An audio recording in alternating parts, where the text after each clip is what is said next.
High বন্ধুরা, welcome back to my channel S.M blog. তো বন্ধুরা, এখন ঘুম থেকে উঠলাম। এখন বাজে সকাল 9টা। আর এখন আমি বিছানা ছাড়ছি, কারণ কালকে রাতে তাড়াতাড়ি ঘুমিয়ে গেছিলাম, বাট দেরিতে বিছানাটা ছাড়লাম আজকে, কারণ বাড়িতে কেউ নেই, ছেলে আর আমি, আর বরমশাই নেই, মেয়ে নেই, তার জন্য। তো চলো, ঘুম থেকে এখন ওঠা হলো, এখন ফ্রেশ ট্রেশ হয়ে চলে আসি, তারপরে তোমাদের সাথে আবার ভিডিও নিয়ে আসছি। তো চলো, ভিডিওটা কন্টিনিউ দেখতে থাকো, আশা করি তোমাদের খুব ভালো লাগবে। ভালো লাগলে একটা লাইক করে দিও, চ্যানেলটিকে সাবস্ক্রাইব করে পাশে থাকো। তো চলো বন্ধুরা, আজকের ভিডিওটা শুরু করছি। তো বন্ধুরা, আগে ব্রাশটা করে চলে এলাম। দেখো, ছেলে করেছে কফি আর ব্রেড।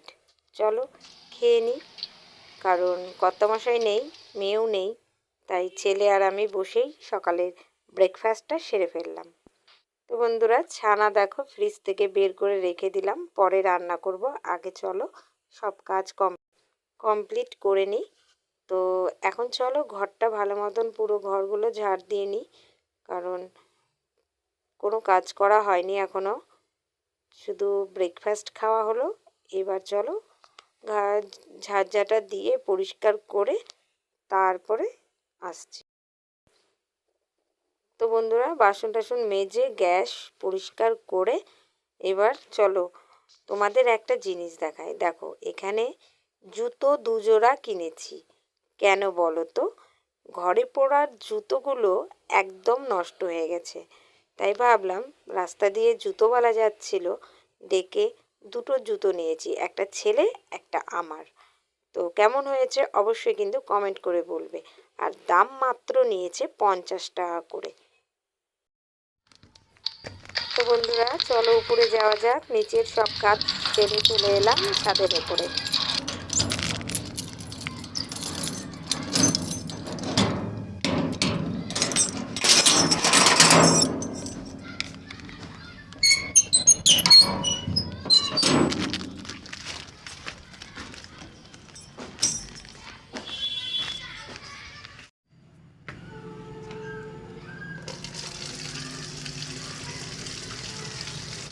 তো বন্ধুরা দেখো ছাদের কি অবস্থা, চলো ছাদটাকে ভালো মতন পরিষ্কার করে নিই।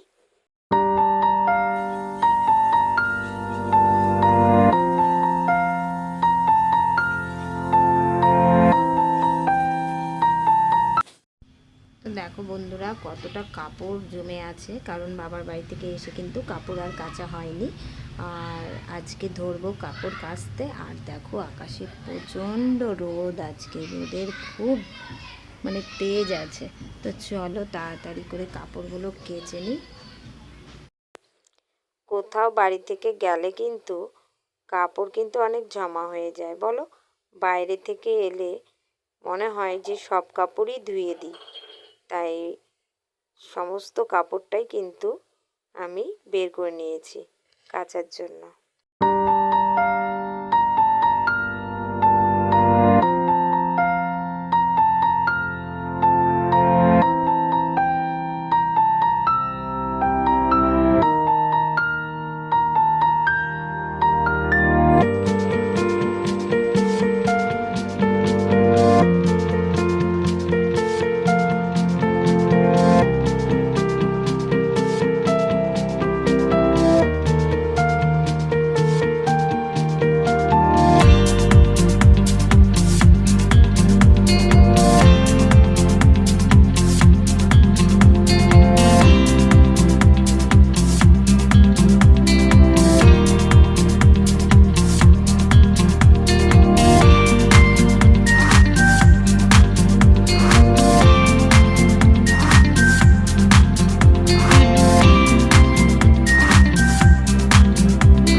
তো বন্ধুরা, অনেকক্ষণ পর চলে এলাম, আর এখন কাপড় কাচা কমপ্লিট হয়ে গেছে, আর অনেকটাই বেলা হয়ে গেছে। তো খিদাও লেগেছে, ভাবলাম চলো একটু জিলাপি আছে, একটু বসে বসে খেয়ে নিই, তারপরে রান্না বসাবো। সেরকম কাজের চাপ আর নেই, কাপড় ছিল সেটাও কেচে দিয়েছি। চলো এবার রান্না করব, স্নান করব, পুজো দেব। আর তাছাড়া কোনো কাজ নেই। আর বিকেলে যদি কীর্তনে যাওয়া হয় অবশ্যই তোমাদের সাথে শেয়ার করব। তো চলো বন্ধুরা, ভিডিওটা দেখতে থাকো, আশা করি তোমাদের অনেকটাই ভালো লাগছে। তো চলো। তো বন্ধুরা দেখো, জিলাপিগুলো খেয়ে নিচ্ছি। কালকে যখন এনেছিলাম তখন একদম গরম ছিল, বাট আজকে তো ঠান্ডা হয়ে গেছে, তবুও কিন্তু ভালো লাগছে। তো চলো তাড়াতাড়ি করে খেয়ে নিই। তো বন্ধুরা রান্না কমপ্লিট হয়ে গেছে, আর দেখো স্নান করে পুজোও দিয়ে দিয়েছি। তো চলো রান্নাগুলো একবার দেখিয়ে দিচ্ছি, আর ভিডিওটা বেশি লং করব না। দেখো এখানে ভাত রয়েছে, এখানে ভাজা করেছি, কচু ভাজা, আর করেছি পনির দিয়ে আলু দিয়ে সবজি। কারণ ছেলে আর আমি খাবো, তাই অত কিছু আর রান্না করলাম না। তো চলো বন্ধুরা, ভিডিওটা আজকে এতটুকুই রাখলাম। তো আজকের মতন টাটা।